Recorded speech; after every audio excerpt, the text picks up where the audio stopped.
Yes, guys, welcome back to the channel. So guys, it is time for the 2025 Boxing Awards. I am going to give you my picks of the following categories. So, Fight of the Year, Fighter of the Year, Upset of the Year, Breakout Fighter of the Year, and Knockout of the Year. I want you guys to get in the comment section. Give me your picks of the categories that I have just mentioned. Put in the comment section below. Let me know what you think about my picks, and it will be interesting to see what others think about your pick. So put all of that in the comment section below. So my fight of the year is Joshua Buatsi versus Callum Smith. What a fight. What an incredible performance from both fighters. What a war. What a barn burner. Like, this is the sort of fight that boxing fans love to see. But this is the sort of fight that both fighters will leave something of themselves in a ring after, because it is such a gruesome and a tough fight. For the neutral, right, for boxing fans, it's just incredible watching. But for both fighters, it is a damaging fight for both of them.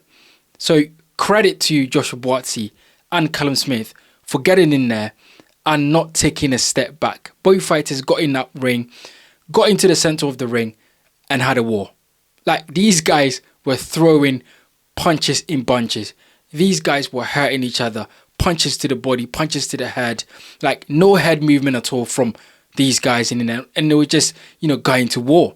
And we love to see it. But as I said, fights like that take years of a fighter's life. And, going into this fight, I thought that Joshua Buatsi had the potential to perform well at the world level. And I thought that Callum Smith could be a fighter in the decline because he's been at the world level. He's fought the likes of, Canelo. He's fought some really good fighters. He's become a world champion before. So I thought that Callum Smith, although would edge Joshua Buatsi on the experience side, I thought that Joshua Buatsi's youthful energy would overcome Callum Smith. Or Callum Smith's experience would also stand him in good stead in this fight. So I was quite in the middle with this fight. And if the judges said that this fight was a draw, I would not complain because it was that much of a good fight.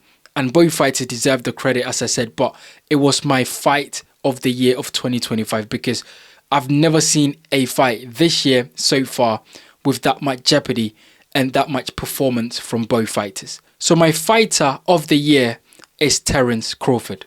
Look, pound for pound, one of the best fighters we have ever seen in boxing. And I feel like Terence Crawford was waiting for his opportunity to show the world what he could do. For years, I feel like Terence Crawford was an avoided fighter. Like, people did not want to fight Terence Crawford. So he had his opportunity against Errol Spence, which he did very well. And he made Errol Spence look ordinary. And then the opportunity against Canelo, initially I thought it was a step too far. I said there are weight division in boxing for a reason.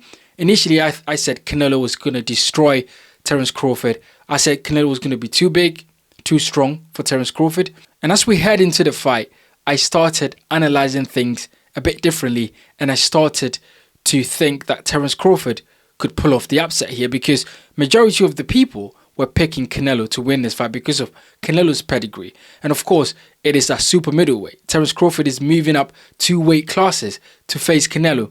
And so for him to get up there, defeat Canelo, not just beat Canelo and just nick this fight on point, he absolutely dominated Canelo. He made Canelo look ordinary. And I said it in my post-fight that Canelo was not the same fighter he was a few years ago. But it has to take a special fighter to make Canelo look the way he did in that fight. So Terence Crawford, that performance against Canelo is my fighter of the year of 2025 because that was incredible. He became undisputed in super middleweight. And of course, Terence Crawford retired after that because he thought that there's nothing for him to do in boxing. So look, Terence Crawford is my fighter of the year of 2025. Now, my upset of the year is Fabio Wardley knocking out Joseph Parker. Look, I said when this fight was made that Joseph Parker was making a mistake. I said that Fabio Wardley was going to be very dangerous in this fight. I said that Fabio Wardley had a puncher's chance. and that Joseph Parker should have taken another fight because, he was in a good position to fight for the world title against Alexander Usyk. And I thought it was crazy that Joseph Parker was risking his chance just to fight someone like Fabio Wardley, who I think Joseph Parker is better overall than. However, I said that Fabio Wardley's power can negate any and everything that Joseph Parker could bring to the table. And that's exactly what we saw. Fabio Wardley was competitive in that fight, but Joseph Parker was winning that fight. I wouldn't say comfortably, but he was winning that fight.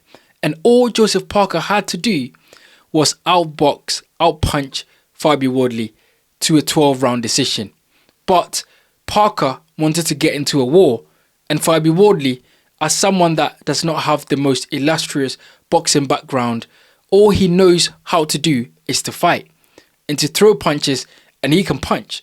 And that gave Fabio Wardley the opportunity to pull off the upset of 2025. Fabio Wardley absolutely deserved that opportunity, and now he is the WBO world champion. So look, Fabio Wardley knocking out Joseph Parker to become WBO interim champion and then becoming heavyweight champion of the world deserves the biggest upset of 2025. And now the breakout fighter of the year. Okay, look, this was a difficult one. It was between Moses Itama and Abdullah Mason. Abdullah Mason became one of the youngest champions in the world ever, right? So he deserves his mention there. But I thought, Moses Itama is my pick because, the heavyweight division is quite competitive. And for someone like Moses Itama to come into the division and shake up the division, right? And be one of the most talked about fighter of 2025. I think Moses Itama definitely deserves the award for the breakout fighter of the year. Of course, he knocked out Dillian Whyte. He's been making a lot of noise in the division. I have had my say about Moses Itama not fighting tougher opposition, but sometimes I have to, give myself a break and say, look, he's still young, he's still learning his craft, and the tougher fights will come. He's now taking learning fights, and of course, very soon he'll be fighting Jermaine Franklin, which I think could potentially be a banana skin. But Moses Itama is very high in a lot of people's rankings when it comes to current heavyweights, and I think he's got the potential to be one of the best fighters in the heavyweight division in the next 10 years. So I think Moses Itama definitely deserves the breakout fighter of the year because of the momentum that he has been able to build for himself, but also his recent fight that he's won and the potential of him becoming one of the dominant force in the heavyweight division. And then finally, knockout of the year 2025. Look, this was also a very difficult one because you had Jaya Pataya knocking out Hussein Sin Cara, you had David Benavidez knocking out Anthony Yard. There was a lot of beautiful and incredible knockouts in the year 2025. But my pick for the knockout of the year is Alexander Usyk knocking out Daniel Dubois to become 2 times undisputed heavyweight champion in the 4-belt era. That was an incredible performance. I've just finished watching that fight again, and I cannot believe the level of skill that was on display from Alexander Usyk. From round 1 to when the fight ended, Usyk did everything perfect. Usyk's footwork was incredible. Usyk's head movement was amazing. Usyk's distance control in that ring was just out of this world. Usyk's punch selection was amazing. And the power that Usyk displayed at heavyweight was just something that I never thought he would be able to do, because we all know Usyk as a clean, incredible boxer. But to be able to generate that much power to knock out Daniel Dubois, who was coming off some really good fights and really good wins, right? That was amazing to see. And Alexander Usyk cemented himself in that fight as one of the best fighters in boxing ever. And I said that Usyk is one of the GOATs. But the way he went about setting that knockout and the way he delivered that knockout was just incredible. Daniel Dubois was coming into that fight and he was very confident. Daniel Dubois had knocked out Anthony Joshua, he'd beaten Filip Hrgovic, and the momentum was on his side. But Alexander Usyk took Daniel Dubois' advantages away. Just with the footwork, just with the feints, just with the head movement, just with the ring IQ. And during the fight build-up, Alexander Usyk looked and it felt like he wanted to come for the knockout. It felt like he needed to make a statement, and that's exactly what Usyk did when he got into that ring. He made Daniel Dubois miss and he made him pay. Definitely one of the best performances I have seen in a British ring, and I cannot believe that level of performance we got out of Alexander Usyk. So Alexander Usyk knocking out Daniel Dubois is my knockout of the year 2025. Guys, get in the comment section and let me know what you think about the things I've discussed in this video. Let me know your picks for the categories I have discussed. Do you agree with my list? Do you not agree with my list? Get in the comment section and let me know.